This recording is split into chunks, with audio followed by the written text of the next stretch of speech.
You don't look like an Indian sannyasi. You're an Anglo. How is that? Well, firstly, at times I make a joke and I say, I don't hang around airports or bus stations. But of course I have a number of Hare Krishna friends. I try to explain, and they understand after you explain, But syncretism, that's a real problem. And what do you think syncretism means? Syncretism is in the bad sense, is an unreflective mixing of the traditions. An unreflective Yes, and not mixing. really thinking it through and seeing the points of real convergence or a parallel experience, or where things come together. But aren't you going to lose your identity as a Catholic if you mix and blend? No, not at all.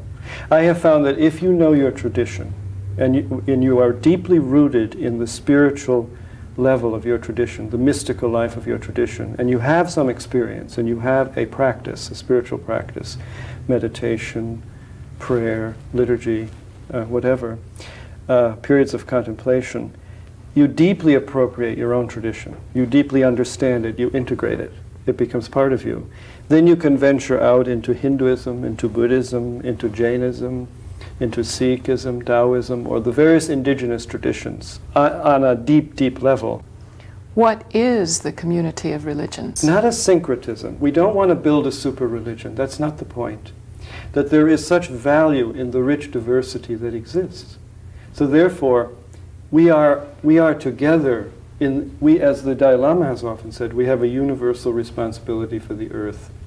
And I think that one of the ways to begin to become conscious of it is by this building this sense of community among the religions. And that will replace the competitive kind of relationship and the hostility and the suspicion and the fear which leads to kind of a fundamentalist mentality in the various traditions. This mentality of fundamentalism, it exists in every religious tradition and every social group, and at the basis of it is a psychological type of mentality that is really fear and insecure. And so fundamentalism gives an intellectual, if that's not an oxymoron, security to the person who holds that view, because they can exclude everyone else and they have all the answers and they have the truth. Is it in a sense of ownership of the truth? Yes. Yeah. We can own it, barter it, pledge it. Yeah, exactly. Truth can't be owned? No, it can't be owned. But fundamentalism as a mindset is conducive to divisiveness and hostility and war. I think in the long run, it isn't about being right. It isn't about being right. No. What's no, it about? The Pharisees wanted to be right, and they were right up to a point. It's about being. It's about being. Yes. Being kind, being patient, being loving, not judging, drawing out the best in the other, seeing the presence of Christ or the divine in the other, not pigeonholing, being totally open. I remember something really struck me a few years ago where a reporter for Time magazine asked the Dalai Lama, was badgering him to give him the secret of what he believed.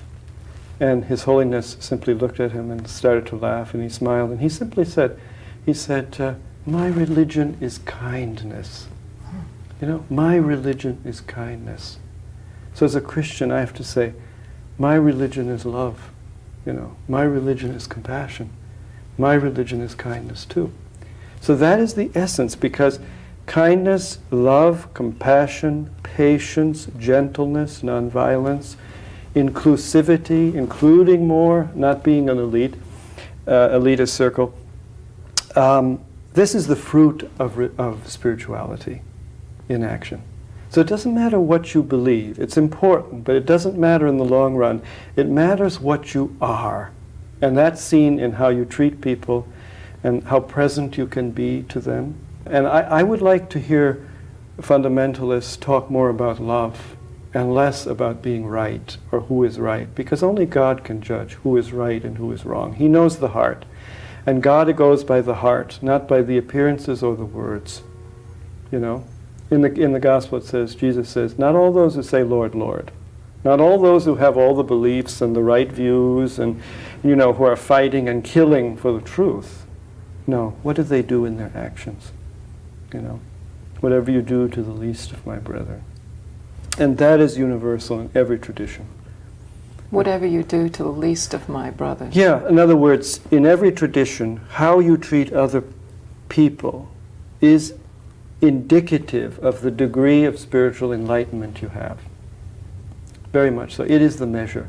Because a person can claim to have that consciousness of knowing the ultimate mysteries of the universe, knowing God directly, being united with God. But if that person is unloving or unkind in his or her behavior, then I would be a little on the skeptical side.